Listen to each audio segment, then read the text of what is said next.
السلام عليكم ورحمة الله وبركاته. الله أكبر الله أكبر الله أكبر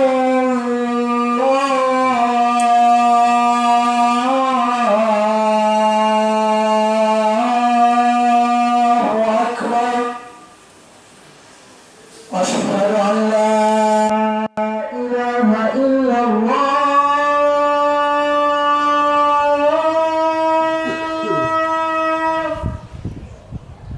أشهد أن لا إله إلا الله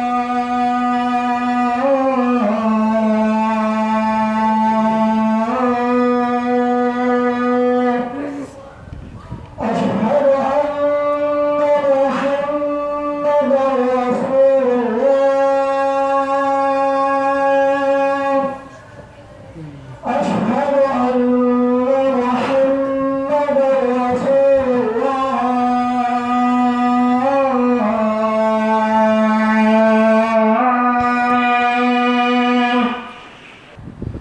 ونعوذ به من شرور أنفسنا ومن سيئات أعمالنا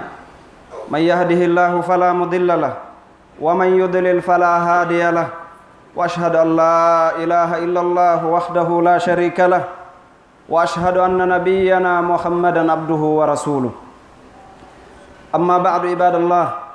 فإن أصدق الحديث كتاب الله وخير الهدي هدي محمد صلى الله عليه وسلم وشر الأمور محدثاتها فإن كل محدثة بدعة وكل بدعة ضلالة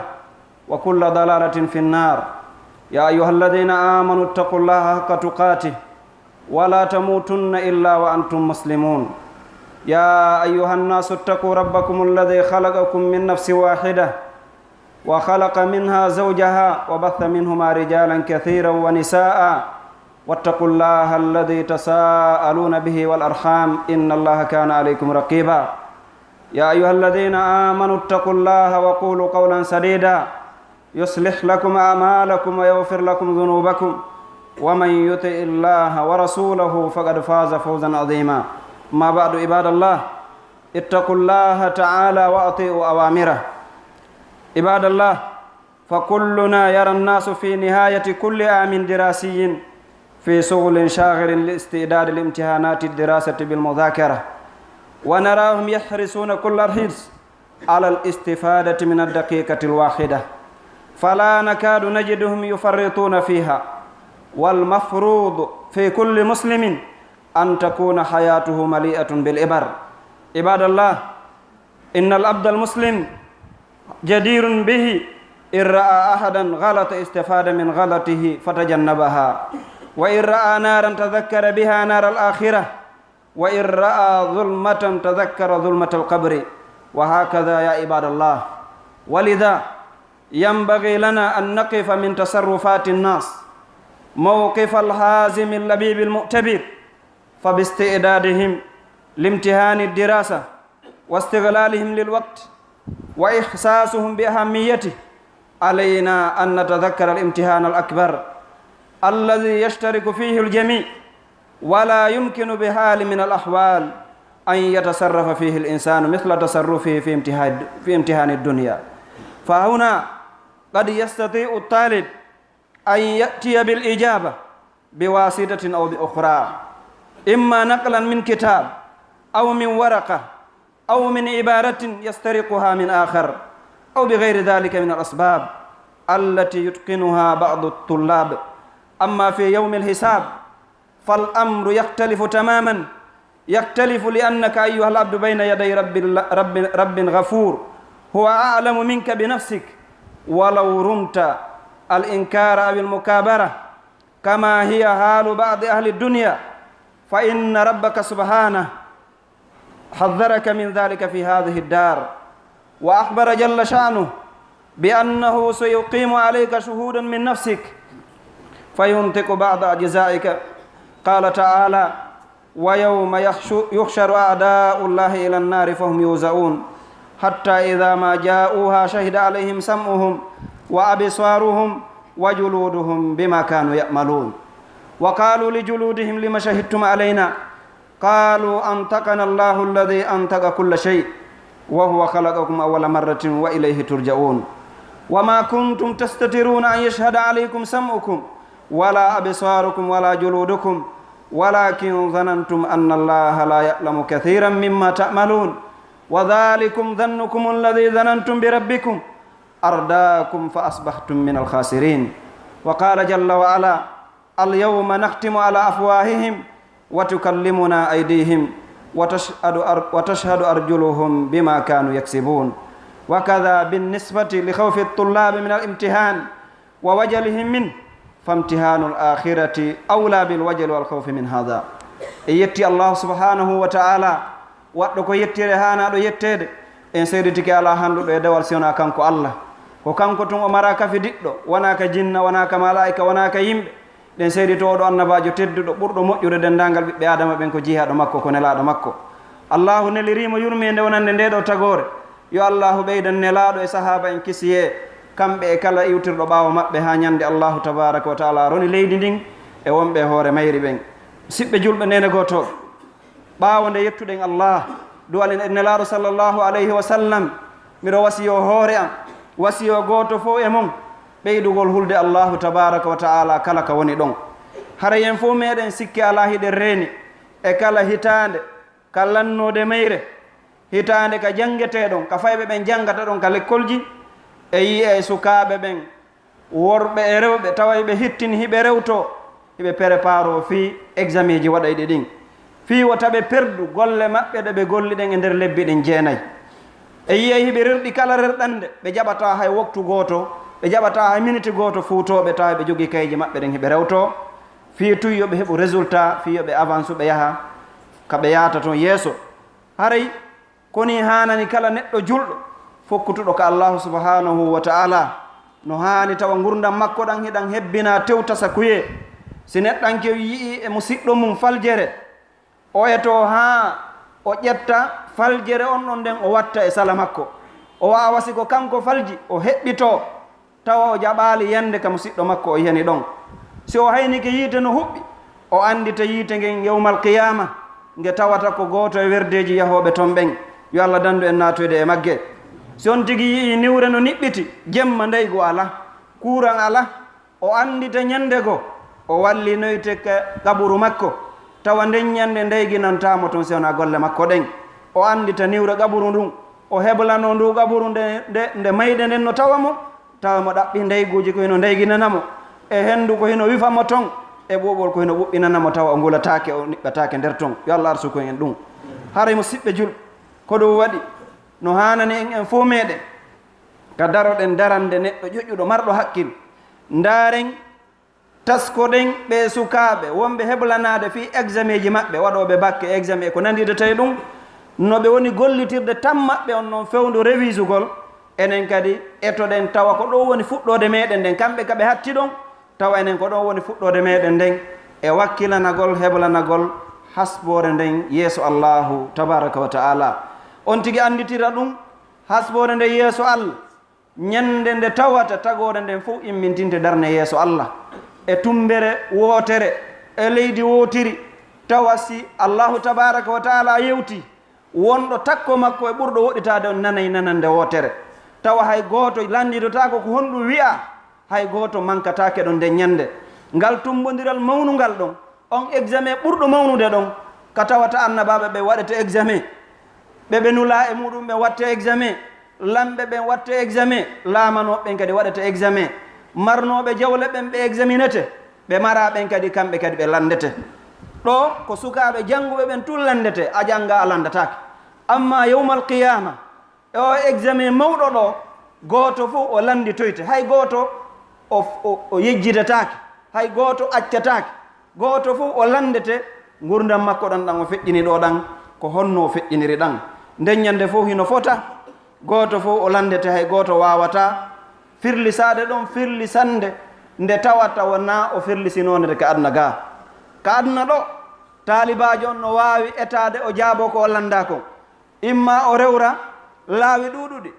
imma o ƴetta e deftere ko o landa kon ma o ƴetta e kaye ɗimmo makko goo ma ka o jooɗoɗi ɗon e ɗimmo makko on si on no windi jaababuye on o wujja ɗon o jaabo o hawrodira e ko landa kon ɗum no wawi ka aduna ga amma yawma alqiyama amma yeeso allahu tabaraka wa taala alimul ghaybi wa shahada annduɗo ko wirni e ko feeñi kon on mo tawata o yeetiki en la takfa minkum khafiya hay gooto emo wata suuɗade alimum bi dhati sudur allahu annduɗo koni ka nder ɓerɗe on goɗɗo wawata ndeññande wujjude jaababuye ko ɗum waɗi si goɗɗo rondinama ɗo deftere nde tawata no wiye sammaytuha kitabal mukallafin tawa hiɗa windana toon jaaborɗi malaika ko jaaboytoɗaɓe yawmal qiyama on tigui fawike ɗum o jogitike ɗum ɗon o ronki gollande lahara on tigui o perdoyey waɗi noon kala tindinaɗo ko wowla ñande hewti ka jaabete o wawata jaabade ko ɓe on tigui o eto o ɗaɓɓitana hoore makko o wakkilo haray toon nden ñande hiila marsata nden ñande ko ɓe jaaboɗa correct ko allah subhanahu wa taala landima kon fiyake on no luutodiri ga e toon allahu seni ɗon o yeetike si neɗɗanke on faalama yeddude o faalama dartade o faalama fennude ko wowla kon e hoore makko ma ko winda e hoore makko kon allahu seni ɗon o yeetike en himo immini kiraman katibin yalamuna ma tafalun ɓenno jokki goto fo e men wonɗa galo wonɗa miskin laamiɗa alamakiwo marɗa jawdi a mara ko a gorko ko a debbo haray ɓeɗo no jokkuma ka yaaɗa o on sertata sena ñande mayɗa ɓe mara golle goo si wona kippugol ko wowlata kon e ko huwata kon kala ko wowluɗa ɓe windey kala ko golluɗa ɓe windey siɗa faala ɗuɗɗin siɗa faala fanɗin ɓeɗo yawmal qiyama ɓe addo e dossier ma on himo winda e kaydiri wotiri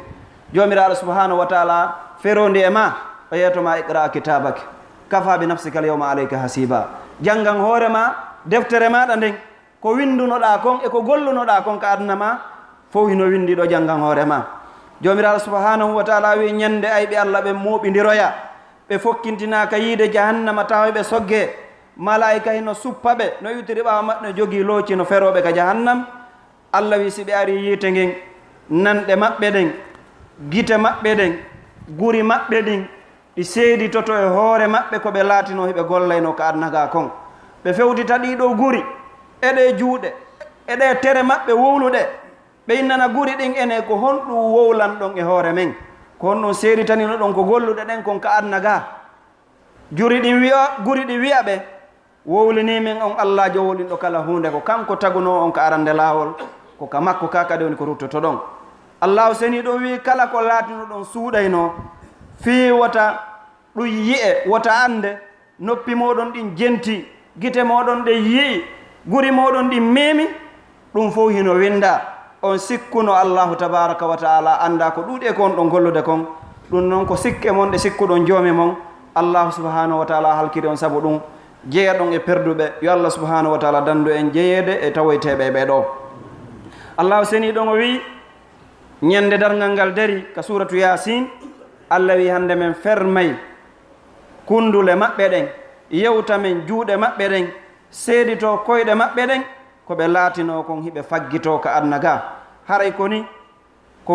sukaɓe ɓen huuli ɗo kon taɓe perduɗo lebbi jeenayyi bani adama no huuli bani adama gomɗinɗo allah subhanahu wa taala julɗo no haani hulde allah ɓuri ɗum ko ta o golli kon e gurdam makko ɗam fof perdo yawma alqiyama haray amma binisbati lil waqti li hirsi haulai tullab alayhi ajib وليتهم بالقابل استمروا على الحرص على الوقت في بقية العام كحرصهم على هذه الأيام ولكن للأسف نجد المسلمين في هذه الأزمان فرطوا في هذه النعمة أي نعمة الوقت التي هي من أجل النعم وأغلاها لأن الزمن هو أمر الحياة وميدان وجود الإنسان وقد أشار القرآن الكريم إلى إذن هذه النعمة فجاءت آيات كثيرة ترشد إلى قيمة الزمن فمنها قوله جل وعلا وسخر لكم الشمس والقمر دائبين وسخر لكم الليل والنهار فامتن الله سبحانه وتعالى علينا بنعمة الليل والنهار وهل الليل والنهار إلا الزمن الذي نتحدث عنه أيها الإخوة إن عمر الإنسان فرصة ينبغي للعبد أن يحسن استغلالها وإلا عادت عليه بالضرر لأن الزمن عجيب لما له من المميزات والخصائص التي أودعها الله فيه هاري مسيب جول هاري وقت ko hunde keyere hanande renede neɗɗanke no hani renude nde ɗo ɓuri ko renata jawdi makko ndin kon waɗi noon oɗo zaman ko nema mawnuɗo mo Allah subhanahu wa taala neminiri bani adam allahu seni ɗon o waɗi gurdam bani adama on ko ɗo woni teren ka o gollanta ɗon lahira alqur'anul karim no yeeti en himo sappani en e ayaji ɗuɗuɗe andintingel on fi oɗo nema allahu seni ɗon o wi ko kanko eltinage ngen o elti lewru ndun ɗiɗo ɗiɗi hiɗi duumi kanji ɗiɗi hiɗi lontodira ha hande ɗi fottali jemma e ñalalma on kullum fi falaki yasbahun kum mbeno yahude e lawol mum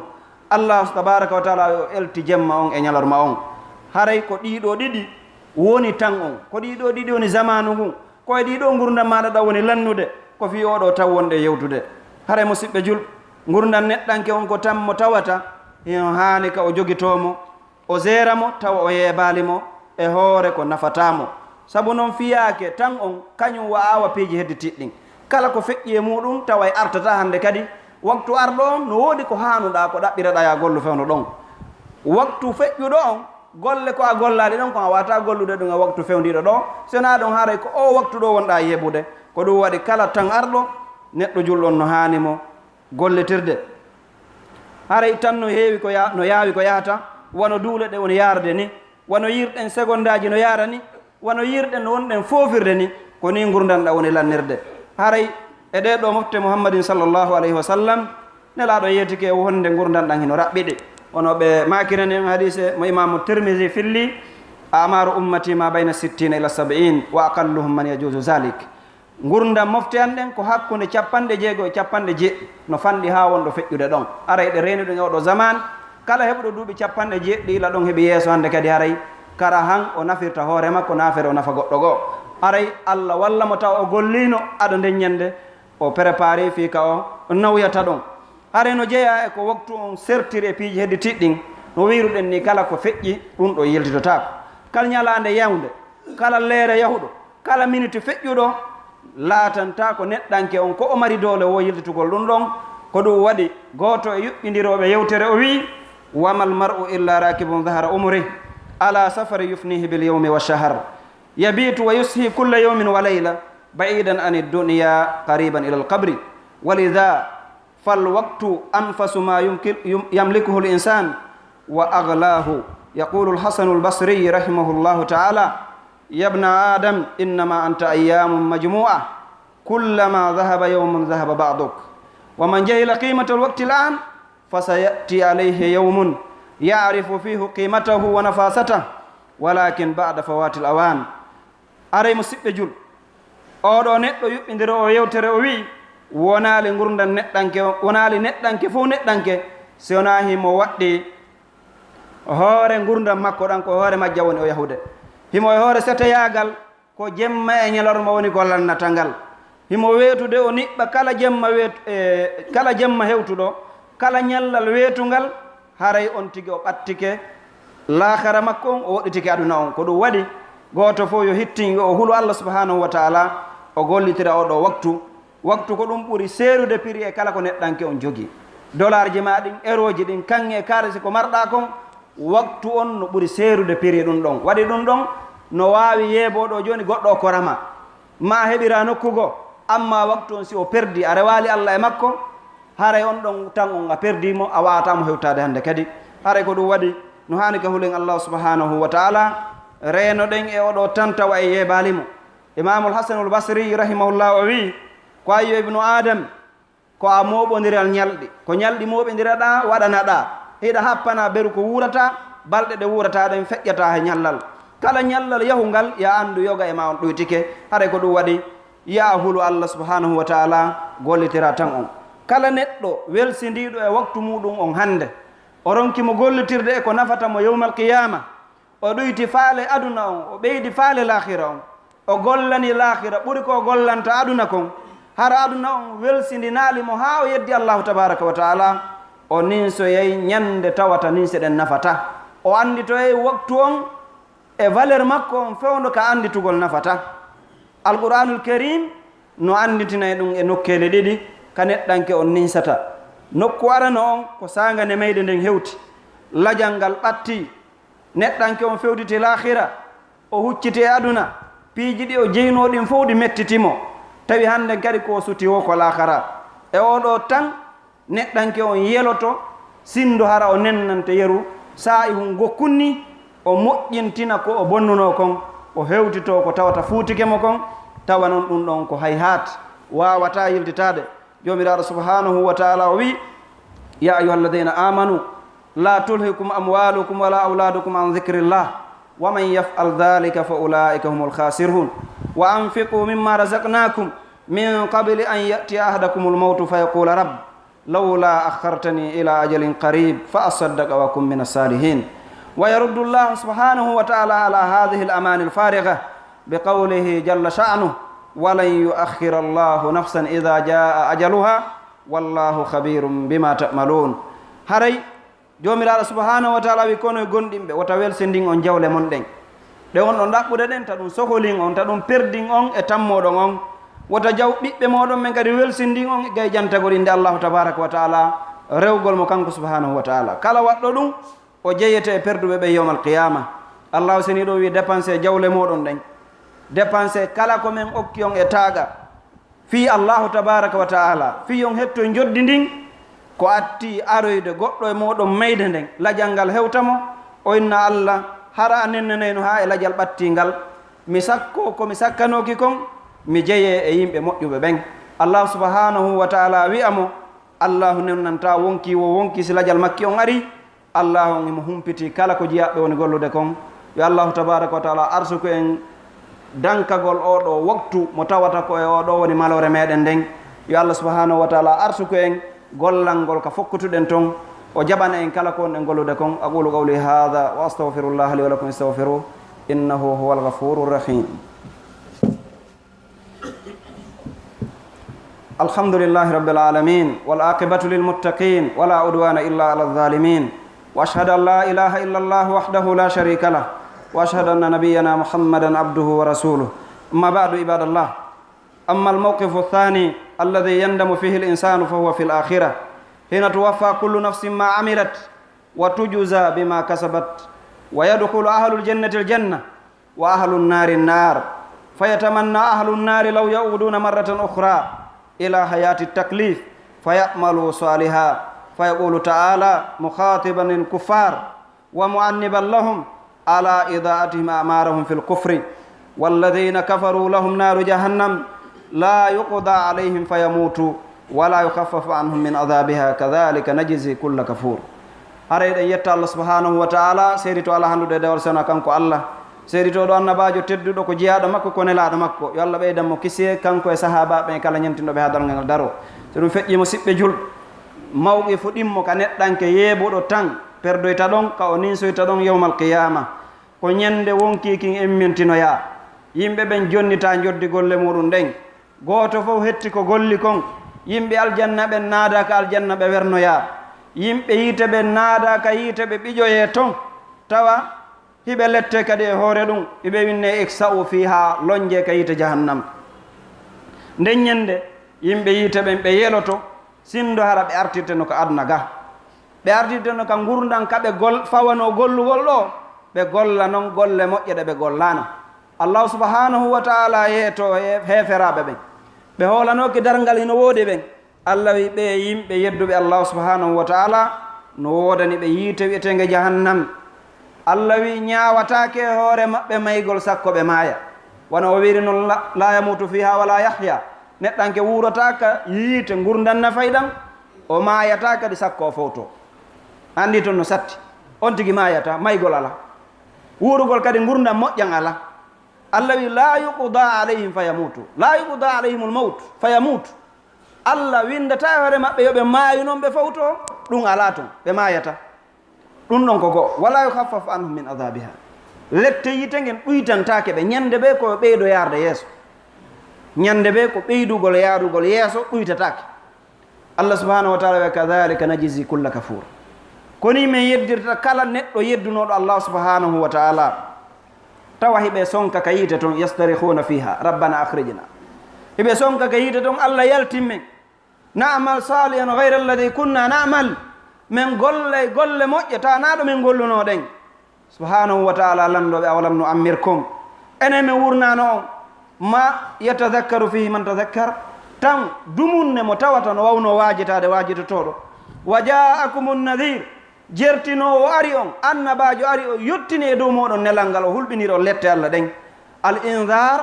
ko yetagol ma hulu allah rew allah tabaraka wa taala waɗu ko dagi kon woɗɗito ko harmi kon si a waɗi ko moƴƴi kon a waɗi dewe ɗen hiɗa mari aljanna si a accali ko harmi kon a waɗi ko allah tabaraka wa taala rentima e mum kon e ko nelaɗo haɗuma e muɗum kon awa ko yiite fokkutuɗa ko ɗum wiyete al indar allah wi wo ja'akum nadir jertinowo ari on sali ɗon yeddu ɗon wiɗon anon ma anzala llahu min chey allah jippinala e fof in antum illa takdibun o wonali si wona ko on fenoɓe menen men allah tabaraka wa taala jippinali amin hay hunde subhanahu wa taala wiyaɓe faduku meeɗe lette ɗen fama lizalimina min nasir ala na yimɓe toñoɓe ɓen ala noon ko ɓuuri mawnude e tooñe ha hewti tooñe ɗe bani adama tooñi allah subhanahu wa taala kafidugol mo e ko hina kanko subhanahu wa taala ko ɗum waɗi luqman al hakim o wiyanno ɓiɗɗo makko ya bunayya la tushrik billah inna shirka la zulmun adim ko ayyo ɓinguel an wota kafidu e allah wota sirkan allahu tabaraka wa taala sirke ɗen sirku on ko tooñe molanaɗe haray musidɓe julɓe hulen allahu tabaraka wa taala renen oɗo tan nema tan ko nema mawnuɗo nelaɗo sallllahu alayhi wa sallam no fillani en wonde nimatani magbunu fihima kathir min annas asihhatu wal faraq ay kellal tawgol ɓandu maɗa ndun no selli tawa a musaka a nawna eɗa selli ken hiɗa mari tan a nangaka jogaɗa ay hay ka faalaɗa nde faalaɗa e nde leere ndo faaliraɗa tawa na be goɗɗo rondo ma na be goɗɗo puusa ma na be goɗɗo walle a yaltay ka suudu ma nde faalaɗa naata nde faalaɗa yaha leydi ndi faalaɗa arta nde faalaɗa a jogaka a kondanaka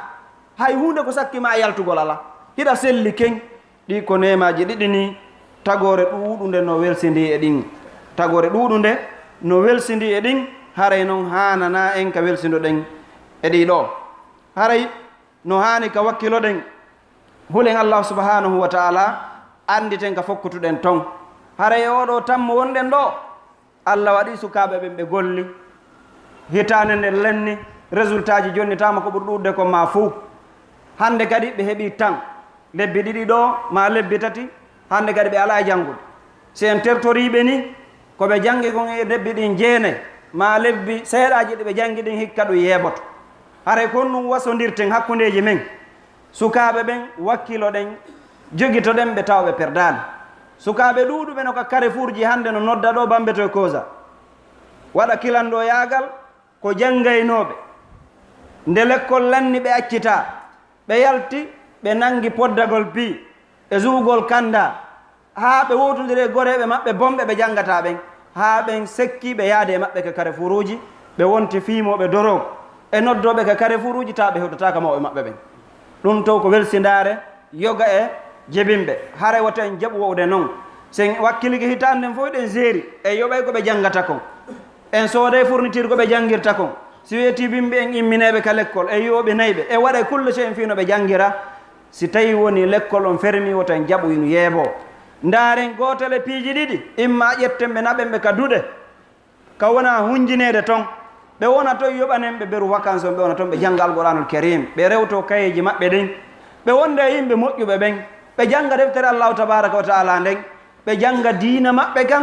waɗi duɗe buy hande no woodi ɓe tawaɗo si on tigui yehi ɗon na qur'ana tun o janggata o jannete kadi defte tawhid o jandete defte fiqha o anda ko honno o juulirta ko honno o janngirta ko honno o waɗirta dewe makko ɗen o waɗa ɗum e nder lebbi ɗin ɗo tawa nde vacance on hino lanna on tigui woni neɗɗo diina o heeɓi laawol on tuma si ɗum bakkodiri e janngoygol ngol ka l'école inchallahu tabaraka wa taala no jorta tawa ɓiɗɗon o bonali si tawi ɗum ɗo wawali newade ƴettumo arda e makko ka ñallata toon an e makko ñalli ɗon tawa ɗo renodiri tawa a jaɓata o yeebo kono si a accidi sagatamo duuɓi sappo e joyi duuɓi noga ka karti o ñallu toon tawa hay hunde ko accuduɗamo e mum ala waktu on ɓe wi al waktu ka seyf illam tabtahu yaktawuk waktu on kañum no way wano kaava si a jogitaki ka taƴiraka kanga ka taƴete haray si a accitiɓe tumɓe yeeboto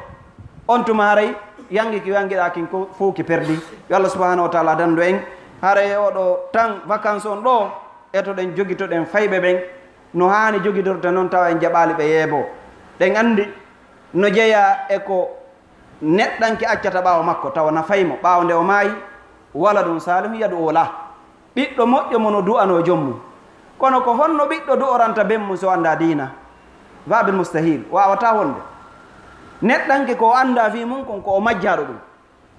al insanu aduwu lima jahila neɗɗanke no heewi añude ko annda fi mum idan si tawi neɗɗanke on o accali ɓiɗɗo moƴƴo mo no du'anomo hara yangiki o yangiki fayda kake perduki waɗi noon jawdi ndi ɗaɓɓunandi ndi yeɓete a accakoyno jogitanoma diina kam ɓaawo ma haray ko beruma on tun ɗum ɗon haare moƴƴani etuɗen ha ɓiɓɓe ɓe wona ka Allah tabaraka wa taala faala ɗon ka nelaɗon sallllahu alih w sallam ɗaɓɓiri yoɓe won ɗon etoɗen fodde taga meɗen ha Allah yiyana en wakkileke etoɗen ha Allah yiyana en wakkileke waɗi taga men on fof no ɓiɓɓe ɓen fewira tawa en jaɓali welsindade tawa ko saabu welsindare meɗen nden ɓiɓɓe ɓen ɓe boni waɗi noon si ɓe boni lorra kan wona e maɓɓe tun hattata lorra kan ka hewtete ka hewta e kawtal maɗa ngal ka hewta e muƴƴitamawol islami on lorra e julɓe ɓen fop waɗi noon ala ko ɓuri lorrude julɓe ɓen hannde ha hewdidi julɓe nodditiɓe ka diina ɓen tawa ɓe anda diina maɓɓe kan ko ɓe ɓuri lorrude diina kan heferaɓe ɓen no anda ɓen noon ko heferaɓe ko ayɓe islam Allah yetike lan tarda ankal yahudu walan nasara hatta tattabi'a millatahum yahudu e nasara weltanta ko ma am nelaɗo mouhammad weltanta ko ma a julɗo hande jokkuɗa diina maɓɓe kawo ɗum ɗon no feñanen en fo kono ammal munafiq neɗɗo wiɗo ko julɗo kono tawa o anda diina makko kan kanko ko o poson e diina kan ɓuuri o kefeero feññinɗo diina kan feññinɗo ngaygu wonande diina kan ɗa waɗi oɗa ko gañoma dahili a duwun dahili gaño wonɗo ka nder galle mo wonduɗa e mum mo wonɗa ñamminde hiɗa yarnude si nawni hiɗa ñawdude kala ko heeɓi ɗum a daroto ko gañoma on no waɗi si neɗɗo andali diina haray wona o hus wakkilo ɗen ne en ɓiɓɓe ɓen e hoore diina l'islamu kan wota en ne'irɓe ñaamu janɗa wota en ne'irɓe janngu gayna wonoya biroji jani ɗum ɗon nafata hay si nafa e nafa kan heno raɓɓiɗi rewe ne en ɓe e hoore diina ka yoɓe wuuru koɓe julɓe ɓe maaya koɓe julɓe nafoore nden kode duumotonde yawmal qiyama allahu tabaraka wa taala hawtidiroyti an e ɓiɓɓe ɓen o werna o werde wootere ka yurmede makko o ƴettata o bakkidira o ɗum ɗo haray ko si a wakkilike ga a ne'iɓe nedi moƴƴiri ndin ɗum noon woto en jaɓu e vacance on yeeba fayɓe ɓen etoɗen arden e maɓɓe ka marché ga wonden e maɓɓe fi wota ɓe yeebo wona fi yoɓe anndu mbuuɗi na fi yoɓe waawa njula yaagal na ɗum addirtemo si ɓe waawori ɗum noon ɓe feewi kadi na fay waɗi noon ñande nawnuɗa ma ñande ronkuɗa tawi business ma on ko ɓiɗɗo ma on wawata ƴettutude no jorta ka jawdi ndin hisa ɓuri si tawi ko goɗɗo goo kono si tawi woni feewa est ce que a ɓannay a ɓannata si feewa tun ɓiɗɗo ma reedu si o feewa a ɓannatamo ko jawdi ma waɗi noon haɗa reeni kadi yeɓotoɗo yoɓe ar ga wonda e maɓɓe o so tawi ɗa mari moyen ƴettuɓe naɓaɓe ka duɗe yoɓanaɓe toon ɓe wona toon lebbi ɗin tati ɓe wona toon tawa ɓe wondi e janngoɓe diina kam ɓe janne diina ɓe janni alqouranul karim ɓe heɓa koɓe hunji e deftere Allah nden ɓe rewto darsuji koɓe jangi kon e nder lebbi feƴƴuɗi ɗin ɓe heɓlano hitande arore nden fi yoɓe heɓo gande ɗen ɗi kala gandal adna yankewal ngal ngal tawata hande so tawi woni a wuuri ka leydi ɗo tawi a janga amara métier gurdam maɗam ɗan sattay a janga amara métier adna Allah on fopp hande kala ka yaruɗa a janga amara métier a wuuraygo e ɓayi Allah tabaraka wa taala o ƴetti garandi kanko wurnata kono gurdam maɗa ɗam ɗan serta e neɗɗo janguɗo andi ko honno piiji ɗi yarata o heɓa ngal gandal ngal